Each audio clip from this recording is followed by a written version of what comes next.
কোনোদিনই ভাবিনি কিন্তু মিউজিকটাই আমার প্রফেশন হবে, ব্রেড অ্যান্ড বাটার হবে।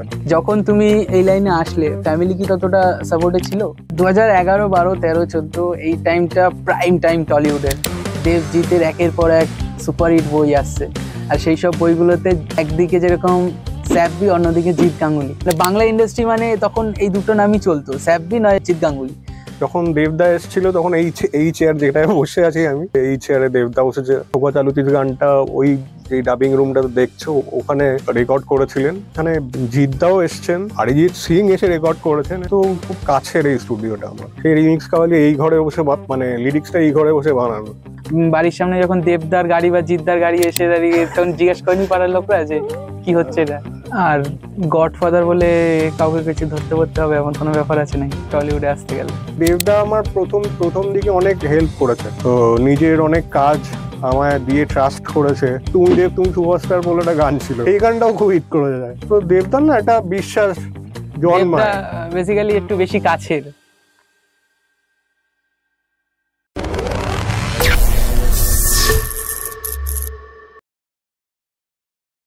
হাই গাইস, আমি সুমন আর পডকাস্ট বালা চ্যানেলে তোমাদের সবাইকে স্বাগত। আজকের পডকাস্টে আমাদের যিনি গেস্ট তাকে তোমরা সবাই চেনো। বাংলার একের পর এক সুপারহিট মুভিতে একের পর এক সুপারহিট গান দেওয়ার অন্যতম মুখ সৌভিক গুপ্তা একে স্যাভি। আজকে এই পডকাস্টে আমাদের উনি অতিথি। আজকে ওনার সাথে আমরা অনেক বিষয় কথা বলবো যেগুলো এর আগে তোমরা শোনোনি বা জানোনি। তো আশা করি ভিডিওটা তোমাদের ভালো লাগবে, পুরো ভিডিওটা দেখো এবং এনজয় করো। সো ওয়েলকাম স্যাভি অন পডকাস্ট ওয়ালা। কেমন আছো দাদা? খুব ভালো আছি, আর থ্যাংক ইউ এত সুন্দর করে আমার ইন্ট্রো দেওয়ার জন্য। আর আশা করি তোমরাও খুব ভালো আছো। সামনে পুজো আসছে, সমস্ত দর্শকদের আমি জানাই শারদীয়ার প্রীতি ও শুভেচ্ছা ইন অ্যাডভান্স। তো পুজো ভালো কাটাও, সুস্থভাবে কাটাও, তো এটাই চাইবো। ওকে, তা দাদা সবার প্রথমে সৌভিক গুপ্তা থেকে স্যাভি এই জার্নিটা যদি আমাদের একটু বলো। আমি তখন আমার নাম সৌভিক গুপ্ত, যেমন তুমি বললে। তো আমি প্রথমে যেই ব্যান্ডটা জয়েন করি, প্রথমে বলবো না, মানে এই ব্যান্ড একটা জার্নি ছিল, তো মানে মিউজিক্যাল জার্নি যাকে বলে। প্রথম আমাদের বন্ধুদের মধ্যে একটা ব্যান্ড, তারপর আস্তে আস্তে আস্তে আস্তে অনেক ব্যান্ড। তো এরকম ভাবে অভিলাষা বলে একটা ব্যান্ডে আমি জয়েন করি। এটা কি স্কুল লাইফে নাকি কলেজ লাইফে? কলেজ লাইফে সেকেন্ড ইয়ার মনে হয় তখন। তো ওইখানে লিড সিঙ্গার ছিলেন কুট্টিদা। মানে সেই কুট্টিদা আমায় বলে যে তোর সৌভিক গুপ্ত এত বড় নাম, মানে আমার উচ্চারণ করতে দাঁত ভেঙে যাবে আর কি, এরকম টাইপের মজা করে বলেছিলেন। তো উনি আমার নামটা সৌভিক থেকে বললো, আজ থেকে আমি সৌভিক জানি না, আজ থেকে তোকে আমি সৌভিক বলে ডাকবো, স্যাভি বলে ডাকবো। তো সেখান থেকে আমার নাম সৌভিক থেকে স্যাভি হয়ে গেল। এখন সবাই স্যাভি বলেই চেনে জানে। তো সৌভিক নামটা এখন অতীতের খাতায় আর কি। ওকে, ইন্টারেস্টটা কবে থেকে আসলো মিউজিক নিয়ে কাজ করবে, মিউজিক ডিরেক্টর হবে বা কম্পোজার হবে? মিউজিক নিয়ে ইন্টারেস্ট আমার ছোটবেলা থেকেই। মানে বাড়িতে একটা যেমন সাধারণ বাঙালি পরিবারে থাকে, মিউজিক নিয়ে চর্চা বাড়িতে ছিল।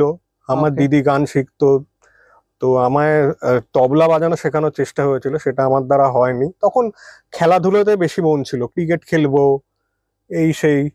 তো তখন আস্তে আস্তে আস্তে আস্তে এআর রহমানের যখন রোজা অ্যালবামটা এলো, তখন আমার মনে হলো আরে এইটা তো একটা নতুন সাউন্ড, এরকম তো আমি আগে কোনোদিন শুনিনি।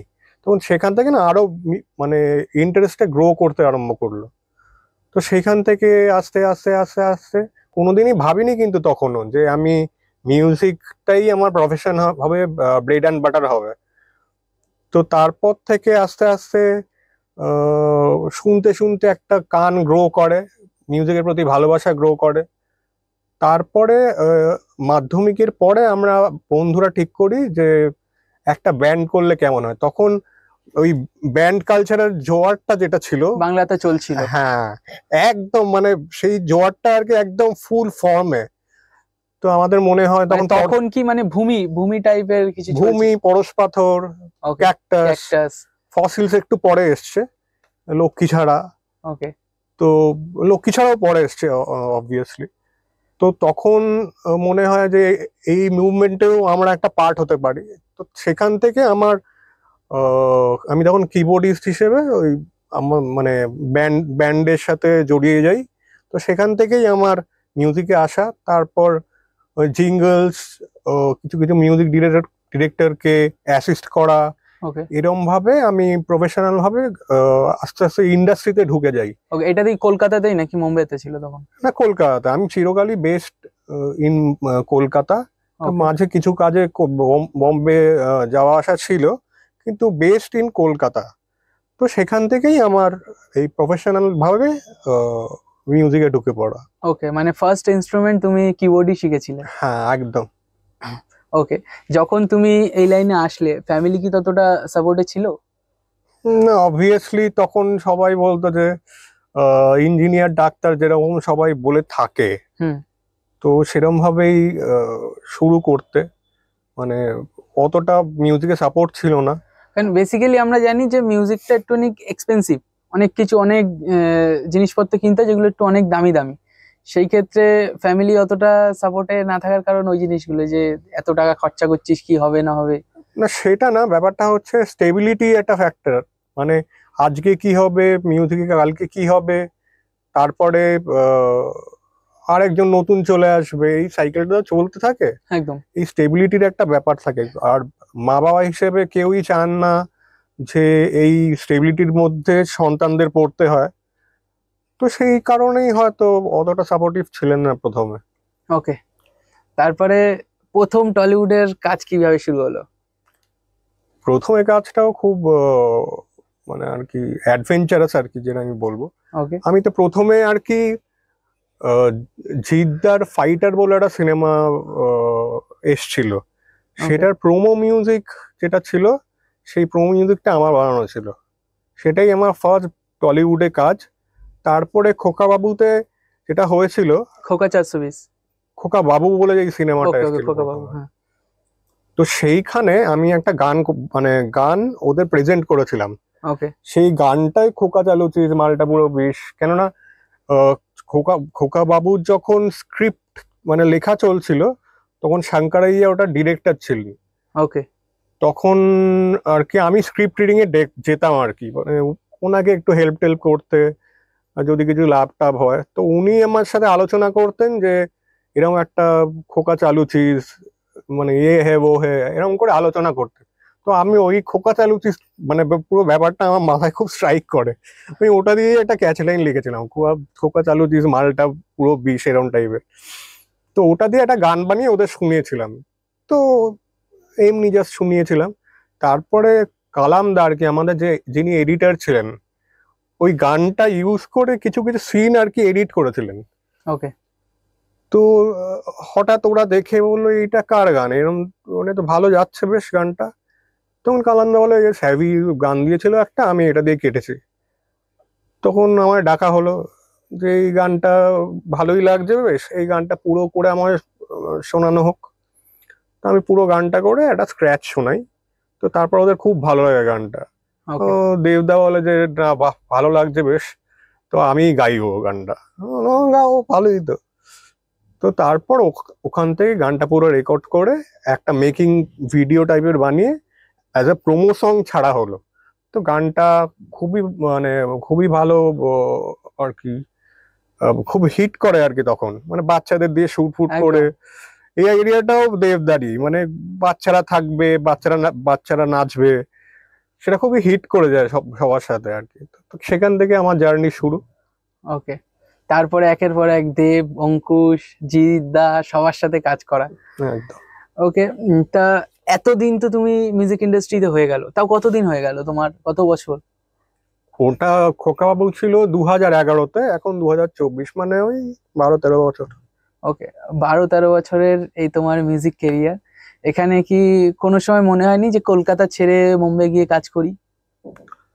কলকাতা ছেড়ে বম্বেটা না, মানে খুব যতটা সহজ শুনতে লাগে অতটা নয়। মানে সবকিছু ছেড়ে আমার অ্যাকচুয়ালি অনেকটা পথ আমি কলকাতায় এগিয়েছি, সেটা আমার সাহস হয়নি অ্যাটলিস্ট, যে সবকিছু ছেড়ে ছুড়ে আমি বম্বেতে গিয়ে আবার প্রথম থেকে স্ট্রাগলটা করব। আমি মোটামুটি হিন্দির কিছু কাজ করেছি, যেমনি নেটফ্লিক্সে একটা প্রজেক্ট করেছিলাম, দুটো কাজ করেছি রাদার। একটা ভিক্টর বলে আর একটা অপারেশন মেফেয়ার বলে, দুটোই মানে একটা এসে গেছে অলরেডি, একটা নেটফ্লিক্সে আছে। তো তুমি সার্চ করলেই দেখতে পাবে, শ্রোতারা দর্শকরা সার্চ করে দেখতে পাবেন। ওইটা আছে অলরেডি নেটফ্লিক্সে। তো আর ভিক্টরটার জন্য আমি ওয়েট করছি, আশা করব ওইগুলো রিলিজ করলে আরো কিছু কাজ আমি পাবো। ওকে, আচ্ছা, 2011, 12, 13, 14 এই টাইমটা প্রাইম টাইম টলিউডের। দেবজিতের একের পর এক সুপারহিট বই আসছে, আর সেই সব বইগুলোতে একদিকে যেরকম স্যাভি, অন্যদিকে জিৎ গাঙ্গুলি, দুই বড় মিউজিক ডিরেক্টর বা মিউজিক কম্পোজার। মানে বাংলা ইন্ডাস্ট্রি মানে তখন এই দুটো নামই চলতো, স্যাভি নয় জিৎ গাঙ্গুলি। তো কোথাও কি মনে হয়নি যে কম্পিটিশনটা তখন খুব চরম লেভেলে ছিল? দেখো, সত্যি কথা বলতে জিদ্দা আমার অনেক সিনিয়র। মানে আমরা বড় হয়েছে আর কি জিদ্দার গান শুনে, সঙ্গীত বাংলা দেখে। আমার কোনোদিন এরকম মনে হয়নি জিদ্দা আমার কোনোদিন কম্পিটিটর বা কিছু হতে পারে। তো আমি খুবই ওনাকে সম্মান করি।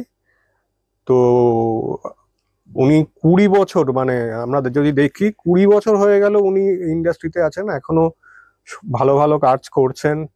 বলিউডে উনি ভালো ভালো কাজ করেছেন। তো আমার কোনোদিনই মনে হয়নি যে কোনো কম্পিটিশনের ব্যাপার আসতে পারে, ভাবিনি কোনোদিন।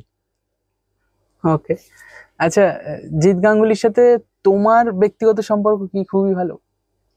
জিদ্দার সাথে আমার খুব একটা মানে সামনাসামনি মুখোমুখি আলোচনা বা মিটিং, যেটা ফর্মালি বলতে গেলে সেরকম যে হয়নি।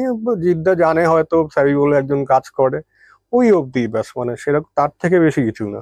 ওকে, আমরা যেই স্টুডিওতে এখন বসে রয়েছি সেটা তোমার স্টুডিও। এখানেই তুমি ম্যাক্সিমাম তোমার সুপারহিট গান সব এখানেই বানিয়েছো। তাই এক্ষেত্রে যখন দেবদা বা জিদ্দা এখানে এসে গান রেকর্ডিং সেশনে ছিল, তখন কি কোনো নার্ভাসনেস এরকম কিছু কাজ করতো?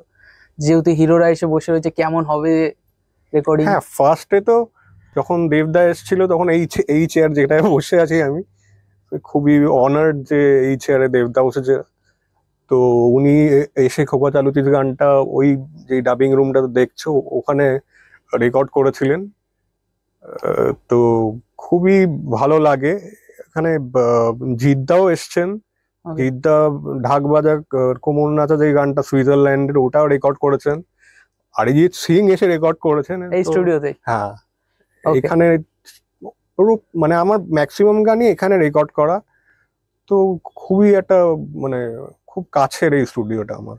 ওকে, অরিজিৎ সিং এর সাথে প্রথম মিট আপ কেমন ছিল? অরিজিৎ সিং এর সাথে আমার প্রথম দেখা হয়েছিল 2012, তখন মনে হয় জাস্ট তুমিও মানে রিলিজ করেছে, মানে ও এত বড় সেন্সেশন হয়নি। ওকে, ঠিক আছে, তো বম্বের ওর বাড়িতে ও কিছু প্রোগ্রামিং করছিল। তো আমি, আমার আরেকজন বন্ধু অরিন্দম, ওর সাথেই যাই। ও আমার বম্বেতে এটা?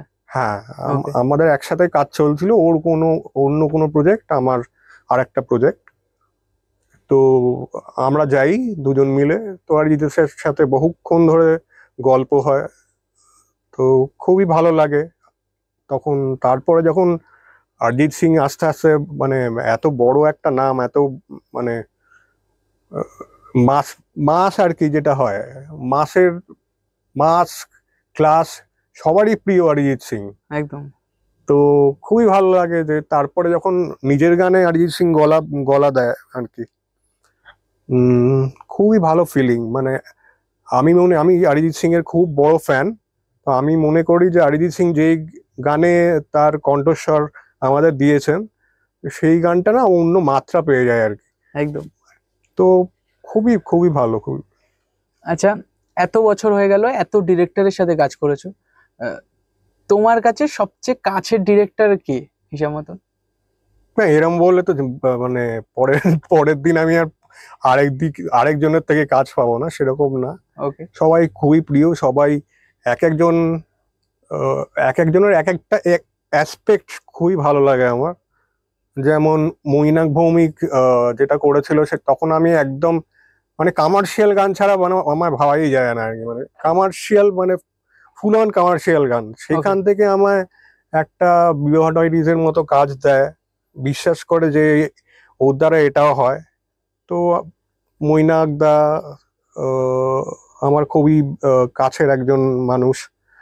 তারপরে সুজিত মণ্ডল, ওকে। যিনি প্রথম আমার উপর বিশ্বাস রেখেছিলেন যে এর দ্বারাও কিছু হয়। মানে প্রথম আহ, ওনাকে গান টান শোনাতাম আর কি, মানে মেল করে করে, সুজিত দা এটা বানিয়েছি দেখো তো কিরকম লাগছে, ফিডব্যাক দিতেন মানে উনি তো তখন অনেক, মানে অনেক বড় একজন ডিরেক্টর। ওকে। তো মানে আমি তখন কেউই নয় আর কি। তো উনি আমায় ফিডব্যাক দিতেন, এটা এরকম হচ্ছে না, এটা এরকম হলে ভালো হয়।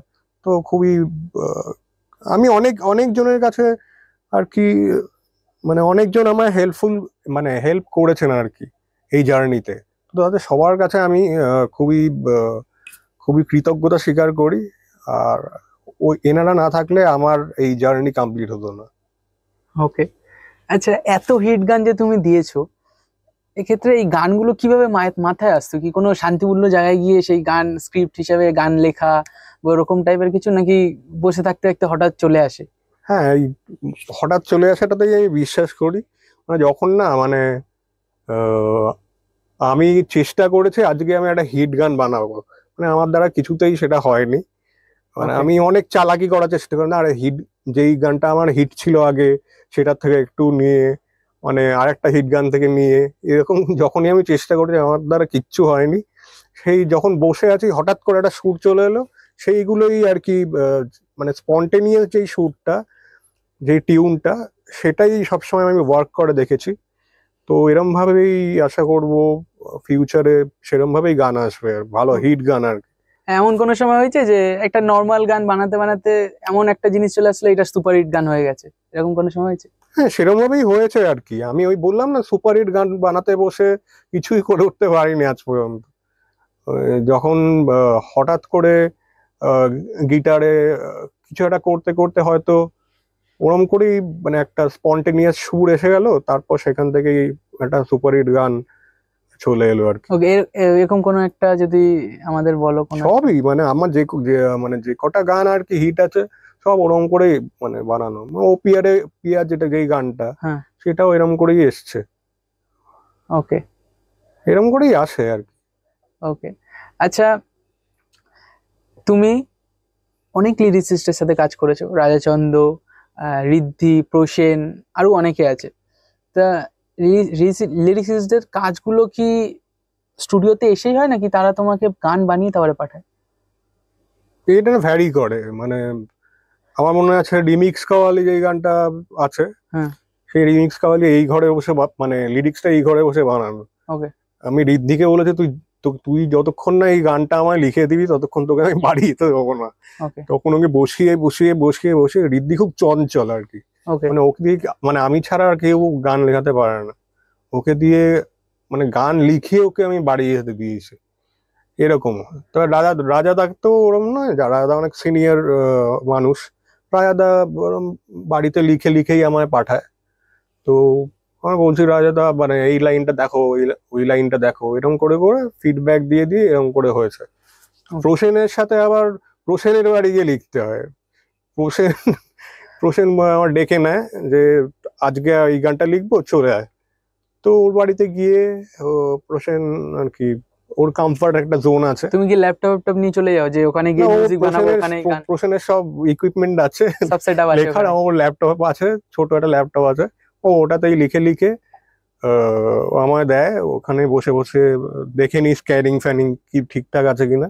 তো ওইখানে ওরকম ভাবে লিরিক্স তৈরি হয়। অ্যাজ এ মিউজিক ডিরেক্টর অরিজিনালসে বেশি বিশ্বাস করো নাকি রিমিক্সে? কারণ এখন কিন্তু প্রচুর রিমিক্স গান আসে, অনেক পুরোনো গানকে রিক্রিয়েট করা হচ্ছে। না, অ্যাকচুয়ালি রিমিক্সের সব খারাপ কিন্তু নেই।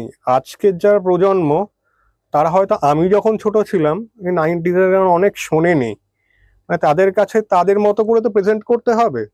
তো সেই কাজটা করে রিমিক্স।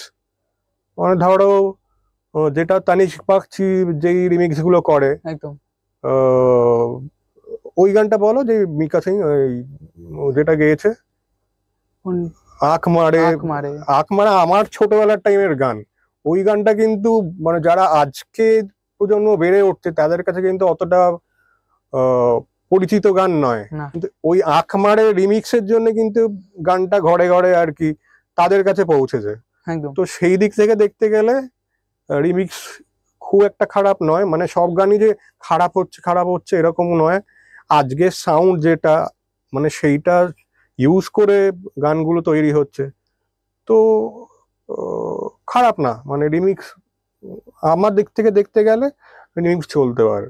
ওকে, এখন যদি তোমাকেই বলা হয় তোমারই কোনো গান, ধরো রিমিক্স কাওয়ালি বা ওপিয়া রেপিয়া এইসব গানগুলো যদি রিমিক্স বানানো হয়, তুমি বানাবে? হ্যাঁ, আমি পারবো না, কেননা আমার সাথে মানে গানগুলোর একটা নস্টালজিয়া জড়িয়ে আছে আমার সাথে। সেই গানগুলো আমি মানে ভাঙতেই পারবো না আর কি, মানে আমিই তো বানিয়েছি। এবার আমায় যদি বলা হয় যে নিজের গান নিজে করো, তো সম্ভব নয়। এটা যদি অন্য কারোর একটা পার্সপেক্টিভ চলে আসে সেই গানটার ওপর, সেই গানটা সুরটা ইন্ট্যাক্ট রেখে কিভাবে অ্যাপ্রোচটা করতে পারে, সে করতেই পারে, আমার কোনো আপত্তি নেই। ওকে, আচ্ছা, অনেকে বলে না, অনেকে চায় যে একটা হিট প্যাটার্ন যদি ধরে নাও তুমি, সেই হিট প্যাটার্ন টাইপেরই গান দিতে বলে, ঠিক আছে? তা তোমার ক্ষেত্রে ওরকম প্রেশার এসছে কোনো সময়? হিট প্যাটার্ন হয়, মানে কয়েকদিন অবধি চলে, কিন্তু তারপরে না ওই হিট প্যাটার্নটা থেকে মানুষ বোর হয়ে যায়। মানুষ না এখন খুব তাড়াতাড়ি বোর হয়ে যায়, মানে যত যত মানে তুমি ডিফারেন্ট ডিফারেন্ট জিনিস না দিতে পারবে, তো মানুষ তোমার ওপর বোর হয়ে গিয়ে আরেকজনের কাছে যাবে, আবার তার থেকে বোর হয়ে গিয়ে আরেকজনের কাছে যাবে। সেরকম ভাবেই এখন হচ্ছে।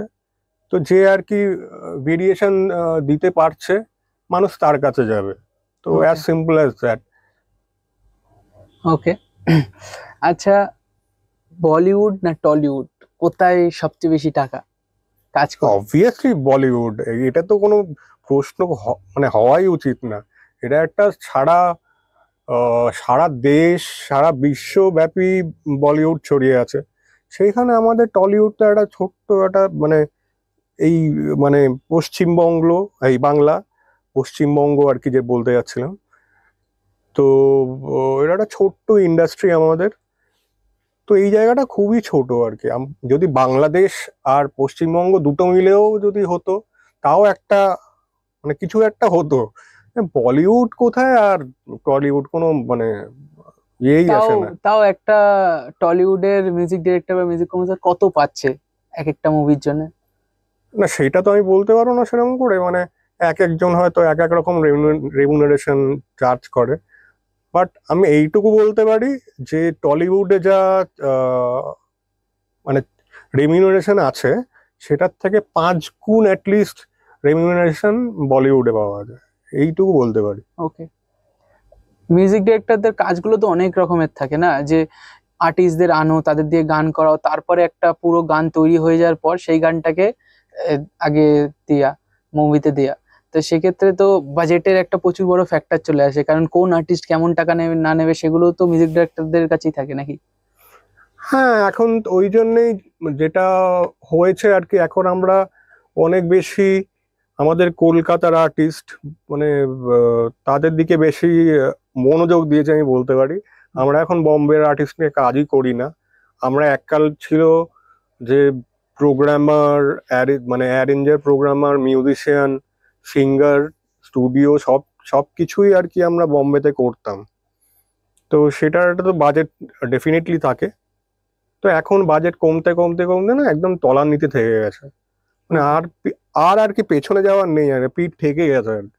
ওকে, তো এখন আর কি যত যত সম্ভব মানে আমাদেরও তো সার্ভাইভ করতে হবে, মানে একদম। তো সেই জন্য আমরা যতটা সম্ভব বাজেটটা মানে কনস্ট্রেন্ট করে, উম, তো সেরকম একটা বাজেট করে যেটা মানে আমাদের আমরা সবকিছু অ্যাফোর্ড করতে পারি, বাট কোয়ালিটিটা খুবই ইম্পর্টেন্ট, সেটা যাতে না পড়ে যায়।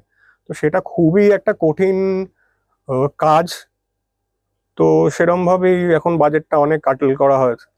ওকে, আমরা বলিউডের অনেক সিঙ্গার বা অনেক ডিরেক্টরকে বলতে শুনেছি যে এত টাকা চার্জ হয়, এত টাকা চার্জ হয়। তুমি টলিউডে সবচেয়ে বেশি হাইয়েস্ট কোন গানটার জন্য চার্জ করেছো? মানে আমি চার্জ করেছি, হ্যাঁ। আমি হইচই আনলিমিটেডে সব গান দেবদা আমার যেরকম চেয়েছি সেরকমই দিয়েছে। মানে ভেঙ্কটেশে যখন ধরো ওই বিন্দাস ওই টাইমটা ওই পিরিয়ডে হ্যাঁ। মানে বলাই ছিল মানে তোদের মানে কোয়ালিটিটা যাতে বলিউড লেভেলে ম্যাচ করে সেটা করার জন্য তোরা যতটা মানে যতটা দরকার হবে ততটাই তোমরা ইউজ করতে পারিস, মানে কোনো বা মানে চাপ নেই কোনো। সেইটা হচ্ছে মানে গোল্ডেন পিরিয়ড হচ্ছে আমাদের জন্য। মানে আমার একটা কথা বলছি যে আমরা না কখনোই ভাবি না এতটা প্রফিট আমরা করব, আমরা সবসময় ভাবি যেমন সন্তানদের যেমন মানে সন্তানদের জন্য আমরা কোনোদিন কার্পণ্য করতে পারি না, একদম। তেমনি একটা গানের পেছনে না আমাদের কখনো এতটা প্রফিট রাখবো এতটা খরচা করব এরকম কোনোদিন ভাবিনি। মানে গানটা যাতে ভালো হয়, গানটা সেই লেভেলে হয়, সেই কোয়ালিটি মেনটেন করা যায়, আমরা সবসময় সেটাই চিন্তা করেছি। তো সেই পিরিয়ডটা ছিল আমাদের আমাদের জন্য গোল্ডেন পিরিয়ড। তো তখন অনেক মজা ছিল কাজে। ওকে, দেবদা, জিৎদা, অঙ্কুশ, এত হিরোদের সাথে কাজ করেছো, তোমার সবচেয়ে ফেভারিট আর্টিস্ট কে, ফেভারিট আমার অ্যাক্টর কে? সবাই ফেভারিট, মানে দেবদার কাজ করার মানে যেটা তারিকা বলি মানে স্টাইল বলি সেটা আলাদা, জিদ্দার আবার আলাদা। ওকে। মানে সবারই আলাদা আলাদা মানে নিজস্ব একটা গান বাজনা নিয়ে না মানে সবার একটা আলাদা টেস্ট থাকে, আলাদা একটা পছন্দ থাকে। তো দুজনেই মানে আলাদা আলাদা। তো কে বেশি প্রিয় আমি বলতে পারবো না। তাও কেমন ধরনের কাজ করার স্টাইলটা একটু বলো। না আমরা যখন মানে আহ, কাজ করি যখন তখন তো আমরা গান পাঠাই বা গান সামনে বসে সিটিং করি। হ্যাঁ। তো যে যেমন চাইছে মানে সেরকম ভাবে নিজেকে আর কি মোল্ড করে নিতে হয় আর কি। মানে দেবদা একরকম জিনিস চাইছে, দেবদার মতো করে একটা জিনিস, জিদ্দা একরকম জিনিস চাইছে, জিদ্দার মতো করে একটা জিনিস, মানে কোনোটাই আর কি মানে একে অপরের সাথে ম্যাচ করে না আর কি। ওকে, এত কাজের মধ্যে তুমি ব্যস্ত থাকো, প্রফেশনাল লাইফ আর পার্সোনাল লাইফটা কিভাবে ব্যালেন্স করছো? ওটা হয়ে যায় মানে অতটা ভাবলে মানে ব্যস্ত, ওটা তাহলে ব্যস্ততা মানে ব্যস্ততাটা থাকে। আর যদি তুমি ভাবো যে না আমি দুটোই ব্যালেন্স করে চলবো, ব্যালেন্স করে চলতে পারবে।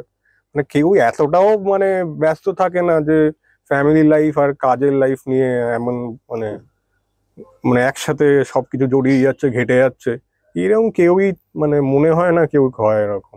ওকে। মানে চাইলে সবাই টাইম দিতে পারে। ওকে, আমরা কিছুক্ষণ আগে বাইরে বসে কথা বলছিলাম যে আপকামিং এ তোমার খাদানের কাজ চলছে, দেবদার মুভি। তা ওটাতেও খুব মনে হয় ব্যস্ত তুমি। তা সেক্ষেত্রে খাদানটা একটা এক্সপেরিমেন্ট টাইপের মুভি হচ্ছে, টলিউডে হয়তো বিগ বাজেট একটা দেবদার মুভি। তা সেক্ষেত্রে চাপটা একটু এক্সট্রা পড়ে যায় না, যে আরো বেটার কিছু আমাকে দিতে হবে? চাপ দেখো এই প্রথম থেকেই আমি এই চাপটা নিচ্ছি, দেবদার সিনেমা করছি, দেবদার সিনেমা করছি, চাপ তো মানে সবসময় মানে লেগেই আছে আর কি। তো এক্সট্রা করে চাপ সেরকম ভাবে নেই, বাট যেহেতু এইবার মানে তুমি নিজেই বললে যে খাদান একটা এক্সপেরিমেন্টাল টাইপের সিনেমা হচ্ছে, মানে একটা কমার্শিয়াল সিনেমা, এটা তো হয়েই থাকতো। একদম। কিন্তু এখন যেটা যেই পর্যায়ে গেছে সেটা আমরা নিজেরাই বলছি মানে একটা কমার্শিয়াল সিনেমা এক্সপেরিমেন্টাল মানে টাইপ হয়ে গেছে আর কি। তো দেখা যাক, এখন অনেক সিনটা অনেক চেঞ্জ হয়ে গেছে, কিভাবে নেয় দর্শকরা, কত মানে হল ভরিয়ে আসে কিনা। তো আশা তো করছি, আশা অনেকটা, এবার দেখা যাক কতটা আশা পূরণ হয়। গানগুলো কেমন হবে, সুপার হিট? দেখো এইটা আমাদের জিজ্ঞেস করলে আমরা ডেফিনেটলি বলবো, কেননা আমরা না প্রচুর ফিল্টারিং এর মধ্যে দিয়ে যাই। মানে একটা গান বার বার বার বার বার বার মানে ভালো ভালো গানগুলো এই আমার, রোজিতের আর নীলায়নের গান মানে আমরা মানে মাল্টিপল টাইমস এর ফিল্টারিং এ হতে হতে গেছি। এবার আশা করব এত ফিল্টারিং এর পর ভালোটাই যাবে। তিনজনে একসাথে তো কাজ করছো খাদানে? হ্যাঁ মানে একসাথে বলতে আমরা একটা গান তিনজন মিলে করছি না। ওকে। ডেফিনেটলি মানে তিনজনের তিনটে সাবজেক্ট আর কি এরকম পড়েছে।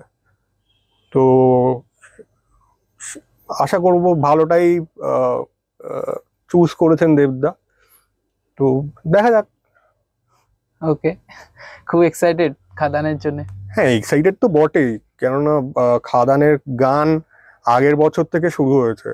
আগের বছর 1 বছর হয়ে গেল প্রায় খাদানের গান নিয়ে ঘষা মাজা চলছে। তো আলটিমেটলি গানটা রিলিজ হবে, আর ডিসেম্বর তো খুবই কাছে, খুব বেশি দেরি নয়। তো আশা করব, মানে আমার না মানে যেদিন গান রিলিজ করে তার আগের রাতে ঘুম হয় না। ওকে, মানে কি হবে না হবে একটা হ্যাঁ, নার্ভাসনেস মানে চলে। পরীক্ষার মতো, মানে যে কিরকম রিভিউ আসবে। এখন তো প্রচুর রিভিউয়ার্সরা আছেন সেটাই। যারা রিভিউজ দেন, তাদের কি বিশেষ বিশেষ টিপ্পনী কি আসলো, তো এই নিয়ে মানে চিন্তা হয়। বা গানটা আপামর জনতা যারা, তাদের কাছে কেমন ভাবে প্রেজেন্ট হলো বা কেমন লাগলো তাদের, এইসব নিয়ে চিন্তা হয় আর কি। ওকে, পার্টি সং নাকি রোমান্টিক টাইপ সং? না, সেটা মানে সেটা আমি বলবো না, এটা শুনে নিতে হবে। ওকে ওকে, আমরা মুভি দেবদার খাদান মুভির ব্যাপারে আলোচনা করছিলাম। তা এত তো গান দিয়েছো ইন্ডাস্ট্রিতে, তোমাকে তো বেশি মিউজিক অ্যাওয়ার্ড শো গুলোতে বা কোনো আলাদা কোনো অ্যাওয়ার্ড শো গুলোতে দেখা যায় না? না মানে আমি জানি না, আমার গিয়ে ওঠা হয় না। আমি প্রথম যখন মানে নমিনেশন থাকতো তখন গেছি, মানে তখন এক্সপিরিয়েন্স করার জন্য গেছি, মানে কি হয় এক্স্যাক্টলি অ্যাওয়ার্ড শোতে। নতুন নতুন একটা হয় না, মানে হ্যাঁ, এক্সাইটমেন্ট, কি excitement। হচ্ছে হয় ব্যাপারটা একটু নিজে জানবো দেখবো। তারপরে দেখলাম খুবই বোরিং ব্যাপার একটা, মানে আমার ঠিক পোষায়নি ব্যাপার। কেমন হয় কেমন জিনিসটা, আমরা যেটা দেখেছি। অনেকক্ষণ ধরে বসে থাকতে হয়, মানে একটা করে ইভেন্ট হয়, তারপরে অনেকক্ষণ ধরে বসে থাকতে হয়, তারপর আবার নেক্সট ইভেন্টটা হয়, তারপরে আবার বসে থাকতে হয়, আবার নেক্সট ইভেন্টটা হয়। মানে এটা খুব একটা মানে বোরিং প্রসেস। মানে আমার মনে হয়েছে আমার ঠিক পোষাচ্ছে না, আমি ওই জন্য আর যাই না। আর মানে আলটিমেটলি যখন আমি এই মির্চি অ্যাওয়ার্ড গুলো জিতেছিলাম, মানে সেইবারও আমি যাইনি আর। জানো, সেই গিয়ে কি হবে, সেই তো বোরই হতে হবে। মানে আমার মানে আমি তো মানে ওইটার আগে তো কোনো অ্যাওয়ার্ড আমি পাইনি। ওকে, কি হবে, সেই বসে থাকতে হবে, তারপরে আবার বাড়ি ফিরতে হবে, মানে আহ, গিয়ে লাভ নেই। ওকে, প্রথম অ্যাওয়ার্ড কোন কোন গানের জন্য? প্রথম অ্যাওয়ার্ডটা তো ওই ইয়ের জন্য, ঘরে আন বাইরে যে বলে যে সিনেমাটা এসেছিল, তার Okay. জন্য আমি পেয়েছিলাম। ওকে, তো আমি এইটা ভেবে আর মানে যেতাম টেতাম না আর কি। তো সেইবারই আমি অ্যাওয়ার্ডটা পেলাম, যেইবার আমি গেলাম না সেইবারই আমি পেয়েছিলাম। তো তারপরে গিয়ে আমি মির্চির অফিসে গিয়ে নিয়ে এসেছিলাম অ্যাওয়ার্ডগুলো। তারপরে একটা অ্যাওয়ার্ড শোতে গেছিলাম, সেটা হচ্ছে টেলিসিনে অ্যাওয়ার্ডস বলে একটা শো ছিল, ওকে, ওটা হইচই আইএমবির জন্য। আমি অ্যাওয়ার্ডগুলো পেলাম, অ্যাওয়ার্ডটা আর কি রাদার। তো সেইবার আমি গেছিলাম, তো সেইবার আমি পেয়েছিলাম আর কি। তারপর থেকে আর মানে যাওয়া হয়ে ওঠেনি আর কি। মানে আমি তো বাড়িতে এলে মানে যেরকম বলে না ল্যাদ খাচ্ছি, হুম, ওইরকম ল্যাদ খেতে বেশি পছন্দ করি আর কি। ওকে। আচ্ছা, এই এখন এত বড় মিউজিক ডিরেক্টর হয়ে গেছে, পাড়ায় বসে সেই আড্ডা দেওয়া বা বন্ধুদের সাথে আলাপ করা হয়ে ওঠে এখন আর? না, আমার পাড়া অ্যাকচুয়ালি বেহালা, আচ্ছা ওখানেই আমার বেড়ে ওঠা। এইখানে আমার ধরো ক্লাস 9 থেকে আমার এই সেলিমপুর এলাকাতে আসা। তো Okay. এইখানে ওই জন্য অনেস্টলি আমার ওই ছোটবেলার বন্ধু বা পাড়ায় বসে আড্ডা দেওয়া এটা কোনোদিন হয়ে ওঠেনি। তো আমি অনেকেই হয়তো পাড়ায় থাকে আমি চিনিও না, তো সেই জন্যে খুব একটা আড্ডা দেওয়া, মানে রকে বসে চা খাওয়া, এটা হয়ে ওঠে না। ওকে, কেউ তো জানতো না যে তুমি মিউজিক ডিরেক্টর বা মিউজিক কম্পোজার। বাড়ির সামনে যখন দেবদার গাড়ি বা জিদ্দার গাড়ি এসে দাঁড়িয়ে, তখন জিজ্ঞেস করেনি পাড়ার লোকরা যে কি হচ্ছে এটা? না, একদিন এই পাশের ফ্ল্যাটে মনে হয় ছবি টবি তুলেছিল হয়তো। ওকে, তারপর আমি জানি না যে এটা তো বাউন্সার বাউন্সার নিয়ে আসে, ওকে, তো দেখে হয়তো মানে এখন বুঝে গেছে যে না কেউ এটা থাকে, তার সাথে লোকজন আসে। তোমাকে কেউ জিজ্ঞেস করতে আসেনি যে না, আমায় কি কোনোদিন করো কেউ, তুমি যে এরা না আসছে? মানে খবর তো লোকে পেয়েই যায়, মানে কাউকে কি আর জিজ্ঞেস করতে হয়, সবাই খবর পেয়েই যায়, মানে জানতেই মানে জেনে গেছে হয়তো এতদিনে। ইন্ডাস্ট্রিতে তো এতদিন ধরে রয়েছো, ইন্ডাস্ট্রি সবাই অনেকে বলে যে একটা দল বা একটা লবিবাজি টাইপের কিছু চলে। তোমার সাথে কোনো সময় না, ঘটেছে আমার সাথে কোনোদিন অনেস্টলি এই এত লবি বাজি এই বাজি ওই বাজি নিয়ে আমি মানে শুনি, আমার সাথে কোনোদিন মানে মানে কেউ হয়তো বিশ্বাস করবে না, আমার সাথে কোনোদিন এটা হয়নি। আমি আমি দেবদার কাজও করেছি, জিদ্দার কাজও করেছি, আমি এসকে মুভিজের কাজও করেছি, আমি ভেঙ্কটেশ ফিল্মসের কাজও করেছি। তো কি করে বলবো আমি যে লবিবাজি, মানে আমি মানে এটা আমি জানি না কারা লবিবাজি মানে কি বলে, কেন বলে, হয়তো নিশ্চয়ই এক্সিস্ট করে, না হলে তো এত এত লোকে সরব হয় না। তো আই এম লাকি যে মানে আমার সাথে কোনোদিন এই লবিবাজি জিনিসটা হয়নি। ওকে। তোমার কাছে তোমার সবচেয়ে প্রিয় ইনস্ট্রুমেন্ট কি এখন? কিবোর্ড ডেফিনেটলি, এটা এটা দিয়ে শুরু করেছি, এটাই এটাই আমার প্রিয় ইনস্ট্রুমেন্ট। But Okay. গিটারটা আমার এখন গিটারটা আমি খুব একটা বাজাতে পারি না অনেস্টলি, মানে গান শোনানোর জন্য খুবই একটা এফেক্টিভ ইনস্ট্রুমেন্ট হচ্ছে গিটার। তুমি গিটার নিয়ে চলে যাও, তুমি একটা মানে টিউন শুনিয়ে দাও, সেটা পছন্দ যদি হয় কারুর, তো সেটা জাজ করা অনেক ইজিয়ার রাদার দেন তুমি পুরো একটা অ্যারেঞ্জমেন্ট করে নিয়ে গেলে। তো সেখানে তো অনেক কিছু বাজছে, মানে পুরো মেন যেই সোলটা মানে গানের যে একটা সোল থাকে না, একদম। সেটা বুঝতে না কিবোর্ডের অ্যারেঞ্জমেন্ট করে শোনানোতে একটু কমে যায় আই থিঙ্ক, মানে গিটারে খুব ইজিলি বোঝানো যায় গানটা। ওকে। আচ্ছা, যারা এই ইন্ডাস্ট্রিতে আসতে চাইছে, যারা মিউজিক নিয়ে ক্যারিয়ার করতে চাইছে, তাদের উদ্দেশ্যে তুমি কি বলতে চাও? মানে তারা কেমন ভাবে আসবে, কিভাবে কাজ করবে? এটা না অনেকটা অনেকটা মানে ট্যালেন্ট তো, মানে ডেফিনেটলি ট্যালেন্ট ছাড়া কিছু হয় না। আর তার সাথে না মানে ডেস্টিনিও খুব ইম্পর্টেন্ট একটা ফ্যাক্টর, মানে ঠিক টাইমে ঠিক মানুষটার সাথে মানে আলাপ হওয়া বা দেখা হওয়া, এটা না খুব ম্যাটার করে। ওকে। আমি হয়তো যাদের যাদের সাথে আমার দেখা হয়েছে, তাদের সাথে যদি দেখা না হতো, আমি হয়তো এই জায়গায় আসতে পারতাম না, বা মানে গ্রহের ফের বলে না, মানে গ্রহের ফের হয়তো যে বিশ্বাস করে তার ওপর, মানে ঈশ্বর মানে ঐশ্বরিক একটা ব্যাপার, হুম। সেটাও হয়তো অনেকে মানে বিশ্বাস করবে না, বাট আমি বিশ্বাস করি, আর আমি ডেস্টিনিতে খুবই বিশ্বাস করি। তো Okay. নিজের মতো মানে যেই কি বলবো অনেস্টিটা রাখো নিজের কাজের মধ্যে, অ্যান্ড দেখবে একদিন না একদিন হবেই। ওকে। আর গডফাদার বলে কাউকে কিছু ধরতে পড়তে হবে এমন কোনো ব্যাপার আছে নাকি? গডফাদার? হ্যাঁ, টলিউডে আসতে গেলে। গডফাদার বলতে দেবদা আমার প্রথম প্রথম দিকে অনেক হেল্প করেছে, হুম। শ্রীকান্তাকে বলেছে আমার কথা, তারপরে নিজের মানে নিজের অনেক কাজ আমায় দিয়ে ট্রাস্ট করেছে, তো ছুটছাট অনেক কাজ দিয়েছে যেগুলো সেইগুলো ক্লিক করে গেছে। যেমন তুমি দেব তুমি সুপারস্টার বলে একটা গান ছিল, হ্যাঁ, হ্যাঁ। এটা আমার বলেছিল, মানে আমি বানিয়েছিলাম জাস্ট এমনি, সেই গানটাও খুব হিট করে যায়। ওকে, এটা দেবদাই দিয়েছিল এই প্রজেক্টটা? হ্যাঁ, দেবদা আর কি, মানে আমি বানিয়েছিলাম, বানিয়ে দিয়েছিলাম ওদের গানটা। হ্যাঁ। তো ওরাই নিজেরা ভিডিও বানিয়ে নিজেরাই ছেড়েছিল আর কি। ওকে। তো ওই গানটাও হিট করে। তারপর একটা একটা ক্রিকেট লিগ হয়েছিল, মানে সব সেলিব্রিটি ক্রিকেট লিগ নাকি, হ্যাঁ। ওখানে একটা দেবদার যে টিমটা ছিল মেদিনীপুর মাইটিস বলে, ওকে। সেটা থিম সংও আমি করেছিলাম। সেটা মানে এমন টুকটাক টুকটাক অনেক কাজকর্ম হয়। তো দেবদার না একটা বিশ্বাস দেবদা জন্মায়। বেসিক্যালি একটু বেশি কাছের। হ্যাঁ, মানে দেবদার মনে হয়েছিল না একে দিলে আর কি মানে করতে পারবে আর কি, তারপর তো সেটা ভালো হবে কি খারাপ হবে সেটা তার পরের ব্যাপার, মানে দেওয়া যেতে মানে দিয়ে ট্রাই করা যেতে পারে। তো সেরকম আজকেও, মানে আজকেও কিন্তু সেরকমই, মানে কিছু গানের অপশন যদি দরকার হয়, দেবদা কিন্তু আমায় বলে যে এরকম একটা গান আমরা ভাবছি, দেখ যদি ট্রাই করে দেখ কিছু পাস কিছু ক্র্যাক করতে পারিস। তো এই মানে এটার জন্য আমি খুবই মানে থ্যাঙ্কফুল দেবদার কাছে। ওকে। তুমি কিছুক্ষণ আগে ভগবানের কথা বলছিলে, তা ভগবানে কতটা বিশ্বাস করো? তখন দেখছো তো বাইরে জগন্নাথের মূর্তি, একদম। আমি খুবই বিশ্বাস করি, আমি জগন্নাথের খুব ভক্ত, মানে আমি ভগবানের বেসিক্যালি ভক্ত, মানে কোনো একটা ফোর্স আছে যে আর কি মানে আমাদের অনেক মানে আমাদের সাহায্য করে, মানে বেসিক্যালি। এবার ভগবানের ওপর আমার প্রচুর মানে মাঝে মধ্যে প্রচুর রাগ হয় যখন কাজ ফাজ রিজেক্ট হয়ে যায়, এই কি হলো ব্যাপারটা, আমি এত খাটলাম, এই রিয়েক্ট হলো না। কিন্তু সবকিছু একটা রিজন আছে।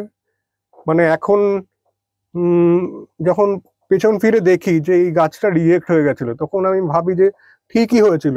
তখন হয়তো ওই কাজটা যদি হয়ে যেত, তখন হয়তো আজকে এই কাজ মানে যা যা কাজ করছি সেইগুলো হতো না। তো ভগবানের উপর আমার পূর্ণ আস্থা আছে। তো আশা করবো যা হবে ভালোর জন্যই হবে। লাইফে এমন কিছু হয়েছে যেটা না হওয়ার তাও হয়ে গেছে? না হওয়ার তাও হয়ে গেছে, এরকম হয়তো ভাবলে বেরোবে নিশ্চয়ই, এই মুহূর্তে মনে পড়ছে না। ওকে, আচ্ছা, ভগবানে যেহেতু বিশ্বাস করো তুমি, এত মৃত্যুকে ভয় লাগে? মৃত্যু হয়ে গেলে তো হয়েই গেল, মানে আমি মানে আপাতত মৃত্যু নিয়ে ভাবছি না। ওকে, তো ও ভেবেই লাভ নেই আর কি।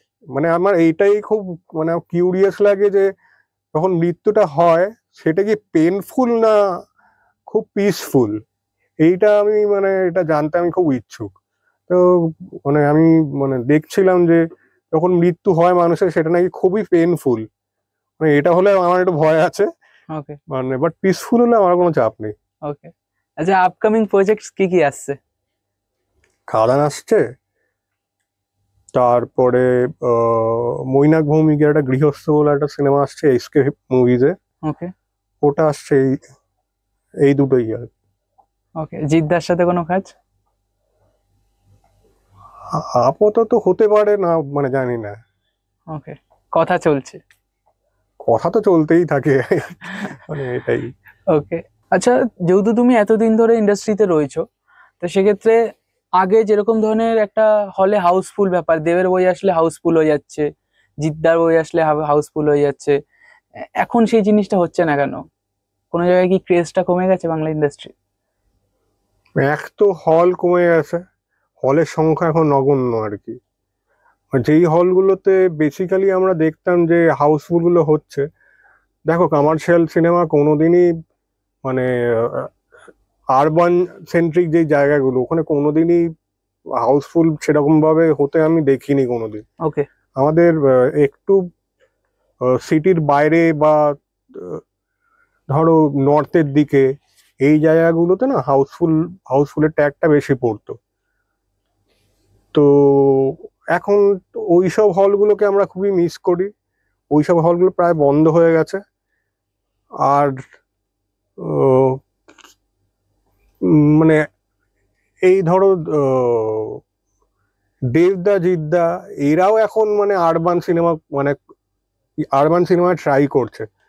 আমাদের মধ্যে না একটা মানে ব্যাপার চলে এসছে যে আমরা সবসময় এই আরবান অডিয়েন্সটাকে মানে খুশি করতে সবসময়, মানে জানি না এটা কেন, মানে আমারও হয়তো আছে এর মধ্যে, মানে কেউ হয়তো মানে আমার পাশের বাড়ির লোকটাকে আমি ইমপ্রেস করতে বেশি চাইবো, মানে রাদার দেন মানে আমার দূরে দূরে কে আছে? দূরে কে আছে তার থেকে বেশি আমার পাশে হেঁটে হেঁটে যাচ্ছি, মানে তখন আমার মানে একটা প্রেজ প্রেজ করলো কেউ যে হ্যাঁ তুমি না একটা পার্টিতে গিয়ে হ্যাঁ তোমার গানটা আমি শুনেছি, তুমি কত ভালো গান গান বানাও, এরকম একটা কলেজে বসে বসে কেউ আমার গানটাই গাইছে, সেটা অনেস্টলি কমার্শিয়াল সিনেমার গানে হয় না।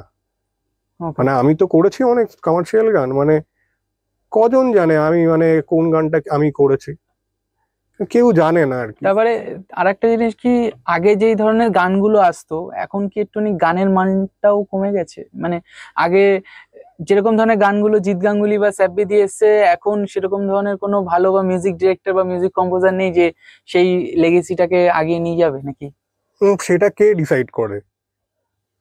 ওকে, সেটা কে, তুমি ডিসাইড করো না আমি ডিসাইড করি? কে সেটা ডিসাইড করে? ডিসাইড করার তো কেউ নেই। একদম। তখন সঙ্গীত বাংলা ছিল, একটা প্রমোশন হতো গানগুলোর। সেটাই, সঙ্গীত বাংলাতে তখন প্রচুর বড় প্ল্যাটফর্ম একটা গানগুলোর জন্য। মানে আমার মনে আছে ছোট ছোট ছেলে মেয়েরা স্কুল যাওয়ার আগে ভাত খেত, তখন সঙ্গীত বাংলা চালিয়ে আমরা আর কি নিজেরাও খাওয়ানো সঙ্গীত হতো। বাংলা চালিয়ে হ্যাঁ সবসময় সবাই দেখতাম। আমাদের আমাদের মধ্যে সবাই, এইটা আর কি মানে আমারই নিজে আমি বলছি যে আমি ঋদ্ধিকে বলেছিলাম একদিন, ঋদ্ধি একদিন আমাদের গান সঙ্গীত বাংলায় চলবে দেখবি, আমাদের গান মিকা গাইবে দেখবি। এইটা আমাদের মানে গোল ছিল আর কি, আমরা এটা করব একদিন, না করবোই এটা। সেই রকম ভাবে এখন তো সেরকম পুরো সিনটা আমি পুরো ঘেটে গেছে। মানে এখন খুব কনফিউজ একটা স্টেট। মানে না চলে অনুপমদার গান, না চলে কমার্শিয়াল গান, কিছুই চলছে না আর কি। মানে সবকিছু একটা ডামাডোলের মধ্যে দিয়ে যাচ্ছে। তো সেইটা যতদিন না একটা স্টেবল পজিশনে পৌঁছাচ্ছে, মানুষ বুঝতেই পারছে না মানে কি চায় আর কি। সেটা যতদিন না ঠিক হচ্ছে, আমি মনে করি না আর কি কমার্শিয়াল সিনেমা মানে সেরম ভাবে আবার সেই জায়গায় ফিরে যাবে। মানে আমি তো চাইবো ডেফিনেটলি, মানে আমার পরিচয় অ্যাজ আ কমার্শিয়াল কম্পোজার হিসেবে ওকে, আমি চাইবো ডেফিনেটলি ওই মানে ওই স্টেজটা আবার ফিরে আসুক। তো আমরা সবাই খুবই হার্ডওয়ার্ক করছি। তো আমি আশাবাদী ওই জায়গাটাই আমরা আবার ফিরে আসবো। তো তো দেখা যাক। আচ্ছা, তুমি তো এত হিট গান দিয়েছো, সেক্ষেত্রে তুমি যেই সফটওয়্যারে কাজ করো সেগুলো কি খুবই ম্যাটার করে নাকি, যে এই সফটওয়্যারটাই লাগবে, আমি এই সফটওয়্যার ছাড়া কাজ করব না? দেখো সফটওয়্যার কি, সফটওয়্যার একটা হেল্পিং টুল। মানে তুমি ফার্স্টে গানটা বানিয়ে নিলে, তারপর তুমি একটা ডিএডাব্লিউ চুজ করলে, তোমার মানে তুমি ধরো তোমার মিউজিক প্রডিউসার যে আছে, তুমি তাকে দিলে, তুমি যদি নিজে প্রডিউস না করো, তো সে কি করে, সে গানটাকে সাজায়। মানে একটা বডিকে যেমনি সব গয়না পরিয়ে সাজায়, মানে সে ওই টিউনটাকে সাজিয়ে গুছিয়ে আরো মানে খুব আরো সুন্দর করে তোলে। তো এইবার ডিএডাব্লিউ মানে তুমি মানে কিউবেসে কাজ করো, লজিকে কাজ করো, ফ্রুটি লুপসে কাজ করো, বা তুমি যাতে খুশি কাজ করো, সেটা কোনো ম্যাটার করে না। এবার যে মিউজিক প্রডিউসার, সে যদি সে কিসে কমফোর্টেবল। মানে আমি এককালে তোমার নিউ এন্ডোয়ে কাজ করতাম, ওকে, ঠিক আছে, সেই নিউ এন্ডো থেকে তারপর আমার কাছে মানে ইয়ে আসে লজিক প্রো। ওকে, লজিক প্রো ফার্স্টে লজিক প্রো 9 আসে। আমি লজিক প্রো দেখলাম খুবই মানে ইজি টু হ্যান্ডেল আর কি, প্রচুর লুপস ফুপস আছে, মানে খুব তাড়াতাড়ি কাজ করার জন্য ষাট ষাট লুপ টেনে খুব তাড়াতাড়ি প্রোগ্রামিং করা যায়। এবার কিউবেসে একটু টাইম লাগে। তো তারপর আমি লজিক প্রোতে শিফট করলাম। তারপর আমার কি মনে হলো, না এই সাউন্ডটা আমার একটু প্লাস্টিক প্লাস্টিক লাগছে, পুরো জিনিসটার সাউন্ডটা। তো আরেকটু ওয়ার্মথের জন্য আমি আবার কিউবেসে চলে গেলাম। ওকে। তো এটা কোনো ম্যাটার করে না। এখন কোনটা নিয়ে কাজ করছো? এখন আমি কিউবেসেও কাজ করি, লজিক প্রোতেও কাজ করি। এবার বহু মিউজিক প্রডিউসার আছে যারা লজিক প্রোতে কাজ করে, বহু মিউজিক প্রডিউসার আছে কিউবেসে কাজ করে। এবার যারা শুনছে, যারা শ্রোতা, তাদের তো এটা মানে তারা তো বুঝবে না এটা কোন মানে ডিএডাব্লিউ তে কাজ করা হচ্ছে। সেটাই। তাদের কাছে যেটা শুনতে ভালো, সেটাই ভালো আর কি। তো আমি মনে করি না যে মানে ডিএডাব্লিউ যেটা তুমি বললে, সেটা কোনো ম্যাটার করে আর কি। মাইকটা? মাইক ডেফিনেটলি ম্যাটার করে। এবার যত তুমি মানে কি বলবো, যত তুমি কস্টলি মাইক ইউজ করো, আর তার থেকেও ইম্পর্টেন্ট হচ্ছে তুমি কোন অ্যাকুস্টিক্সে ইউজ করছো। অ্যাকুস্টিক্সটা ইকুয়ালি মানে ম্যাটার করে মাইকটা কিভাবে বিহেভ করবে। ওকে, মানে আমি একটা এই মানে আমার অ্যাকুস্টিক্সে একটা এমন একটা মাইক ইউজ করলাম যেটা সাপোর্টই করছে না আর কি। তো তখন আমার মানে যত দামি তুমি মাইক কোনো, সেটা আর কি কোনো মানে ম্যাটার করবে না আর কি। তো সেই অ্যাকুস্টিক্সে জেনে বুঝে মাইকের সিলেকশন করাটা খুবই ইম্পর্টেন্ট আর কি। ওকে। থ্যাংক ইউ সাব্বিদা আমাদের পডকাস্ট বেলাকে টাইম দেওয়ার জন্য। প্লেজার। তোমার আমাদের সঙ্গে কথা বলে কেমন লাগলো? আমারও খুবই ভালো লাগলো। তো মানে অনেক ভালো ভালো মানে একটা সেট অফ কোয়েশ্চেন্স হয় আর কি, সবাই করে থাকে। তার থেকে বাইরে বেরিয়ে অন্যরকম কোয়েশ্চেন আর কি, কোয়েশ্চেনের আনসার দিতে আমার খুবই ভালো লাগলো। তো আশা করবো তোমরাও এনজয় করেছো। একদম তো একদম দাদা, thank you very much. Thank you so much দাদা তোমাকে। তো আমাদের একটা নতুন সেগমেন্ট চালু হয়েছে, সেটা হলো একটা র্যাপিড ফায়ার রাউন্ড, যেটা আমরা তোমার সাথে এখন খেলবো। তা যেখানে 5টা কোয়েশ্চেন থাকবে, তোমাকে ফটাফট করে উত্তর দিতে হবে। তো শুরু করছি আমাদের র্যাপিড ফায়ার রাউন্ড। দেবদা না জিদ্দা? দেবজিৎ দা। দেবজিৎ দা, কেন তুমি স্কিপ করে গেলে, দুজনকে রাখলে। ওকে, পার্টি সং না romantic song? Romantic song. Romantic song. Riddhi, Prosen নাকি রাজা চন্দ্রদা, কে ভালো lyricist? Prosen in his peak. Okay. Savvy নাকি জিৎ গাঙ্গুলি? জিৎ গাঙ্গুলি ডেফিনেটলি। ওকে। অরিজিৎ সিং নাকি Zubeen Garg? Arijit Singh. Okay, thank you so much দাদা আমাদের পডকাস্ট ওয়ালাকে তোমার টাইম দেওয়ার জন্য। আমরা চেষ্টা করবো ভবিষ্যতেও তোমাকে নিয়ে আরো পডকাস্ট করার। তো বন্ধুরা, আজকের মতন আমরা পডকাস্টটাকে এখানেই শেষ করছি। দেখা হচ্ছে নেক্সট পডকাস্টে। ততক্ষণের জন্য আমাদের চ্যানেলটিকে সাবস্ক্রাইব করে দাও, লাইক করে দাও, শেয়ার করে দাও।